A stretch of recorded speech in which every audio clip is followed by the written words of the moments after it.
خوست ولایت کې د ملکي او نظامي چارو کې د تفتیش مسؤلین وایي هیڅ ملکي او نظامي اداره د دې حق نه لري چې له ولس سره زور زیاتی وکړي او یا یې حقوق وځنډوي. دا خبرې د هغې خبري ناستې پر مهال د مسؤلینو له لورې په ډاګه شوې چې د بېلابېلو ملي او محلي رسنیو خبریالانو شتون درلوده. په هر ځای کې وي باید چې ولس سره ښه همکاري وکړي، د هغوی خدمت وکړي، ځکه قرباني د همدغه اسلامي نظام دپاره ورکړې ده چې اوس اسلامي نظام راغلی، باید چې اسلامي چوکاټ کې اول ځان برابر کړي، بیا د ولس د برابرولو کوشش وکړي.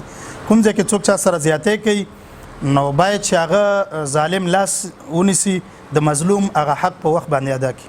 د وزارت داخلي اړونده که له هر چا سره مقصد خدای مکه احیانا د یو مسؤل لخوا په یوه قضیه کې طرفی ورسره وسو حق یې طلب سو، دوی کولی سي د تفتیش مدیریت په څلورو ولایتو کې فعاله دي مراجعه وکړي چې لرې نه ده انشاءالله په یو ښه طریقه سره به هغه مشکل حل وفصل کړي. ډېره مهمه ده چې خپل ځای وپېژني. د خبري ناستې پر مهال پر خلکو د دې غږ وشو چې د وزارت په چوکاټ کې له اړونده مسؤلینو سره په تماس کې شي څو ټولو ستونزو ته یې رسیدګي شوې او له ناوړه چلند څخه خوندي ساتل شوي وي.